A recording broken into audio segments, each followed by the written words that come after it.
আজকে আপনারা ক্ষমতায় এসে সেই একই রাস্তা আপনারা অবলম্বন করেছেন।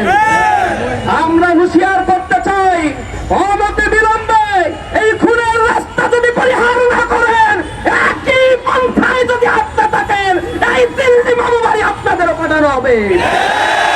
আমরা লজ্জিত, জুলাই পরবর্তী এই স্বাধীন বাংলাদেশে 100 দিনে 605টি হত্যাকাণ্ডের ঘটনা ঘটানো হয়েছে।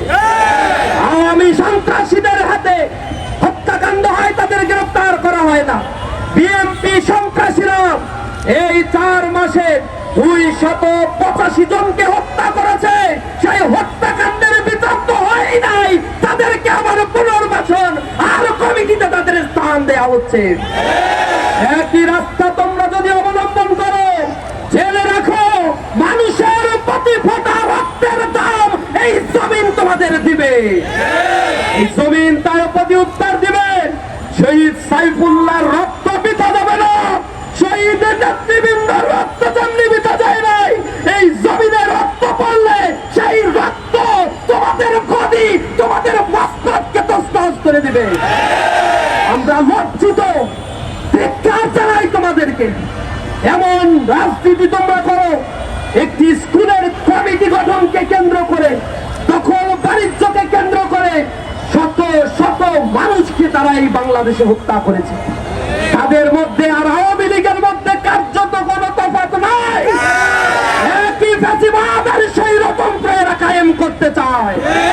সুতরাং বাংলার মানুষ তোমাদের উপরে যে আস্থা রেখে ওই গতিতে করুণা করে তোমাদের বসিয়েছে, এই গতি কেড়ে নিতে বাংলার মানুষের এক মুহূর্ত সময় লাগবে না। আমরা হুঁশিয়ার করতে চাই, আমরা শান্ত রয়েছি। ইসলামী ছাত্র শিবিরের দায়িত্বশীল কর্মী জনশক্তি, তাদেরকে আমরা বলেছি বাংলাদেশে নতুন এক বন্দোবস্ত আমরা দেখতে চাই। ক্যাম্পাসগুলোকে আমরা শান্ত রাখতে চাই। ছাত্র ছাত্রীদের নিরাপত্তা বিধান করার জন্য বুকের তাজা রক্ত ঢেলে দিতে চাই। প্রতিটি ইঞ্চি মাটি বাংলাদেশকে আবাদ করার জন্য নতুন রাজনৈতিক বন্দোবস্তের সূচনা ইসলামী ছাত্র শিবির করতে চায়। এই কারণে তোমরা যত চাঁদাবাজি, টেন্ডারবাজি, সন্ত্রাস, খুন আর পুনর্বাসনের কার্যক্রম পরিচালনা করছো, আমরা তোমাদেরকে সতর্ক করছি। সতর্ক যদি না হও, পরিণতির জন্য অপেক্ষা করো। 5 বছর টিকে থাকতে পারবো না। বাংলার জমিনে মানুষ নামলে তোমাদের অবস্থান খুঁজে পাওয়া যাবে না। এই শাহবাগে দাঁড়িয়ে শহীদ শরীফ ওসমান বিন হাদি বলেছিল, এই বিএনপি ক্ষমতায় যাওয়ার পরে আওয়ামী লীগের মতো যদি আচরণ করে, সংসদে গিয়ে জনগণ পিটায় বের করে দেবে। বড় বড় কথা বলে সালাউদ্দিন শেখ স্বরাষ্ট্রমন্ত্রী।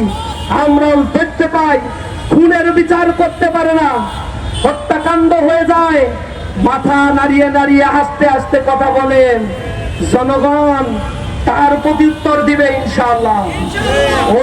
অনতি বিলম্বে আমরা আশা করি শহীদ সাইফুল্লাহ সহ যত মানুষকে হত্যা করা হয়েছে জুলাই পরবর্তী বিএনপির হাতে, সন্ত্রাসী যুবদল, ছাত্র দলের হাতে যারা হত্যাকাণ্ডের শিকার, ধর্ষণের শিকার হয়েছে, নারীরা শ্লীলতাহানির শিকার হয়েছে, অনতি বিলম্বে প্রতিটি ঘটনার তদন্ত করে কার্যকর ব্যবস্থা গ্রহণ করতে হবে।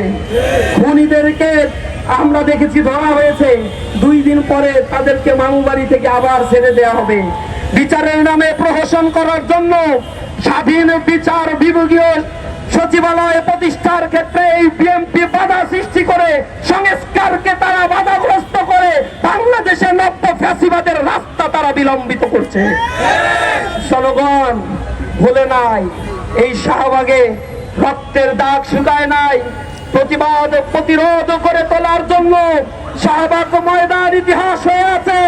শাহবাগ থেকে বলতে চাই, আর কোন মায়ের বুক যদি খালি হয়, ইসলামী ছাত্র শিবিরের কোন কর্মীর গায়ে যদি আর হাত দেওয়া হয়, এবার তোমাদের দাঁত ভাঙা জবাব দেওয়া হবে। ইসলামী ছাত্র শিবির কচু পাতার উপরে বেঁচে থাকা কোনো পানি নয়। ইসলামী ছাত্র শিবিরকে যদি কেউ হজম করতে চায়, তার দাঁত ভেঙে যাবে। বাংলাদেশে আমাদেরকে নিষিদ্ধ করেছিল, 4 দিনও বাংলাদেশে টিকতে পারে নাই।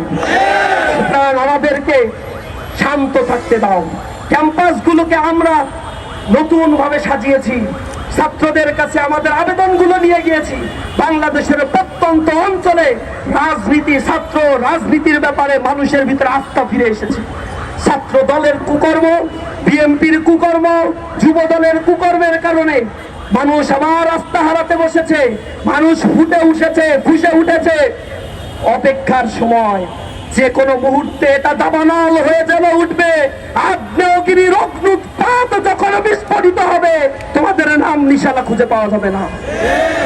আমরা মিডিয়ার মাধ্যমে সরকারের যারা কর্তা ব্যক্তি রয়েছে, প্রধানমন্ত্রী, তার কাছে অনুরোধ জানাই, অনুনয় বিনয় করে আমরা বলতে চাই যে মায়ের বুক খালি হয়েছে, যে সন্তান তার পিতৃহারা হয়েছে, যে বাবা তার সন্তানকে হারিয়েছে, যে সন্তান তার বাবাকে হারিয়েছে, প্রতিটা খুনের বিচার বাংলাদেশে করতে হবে।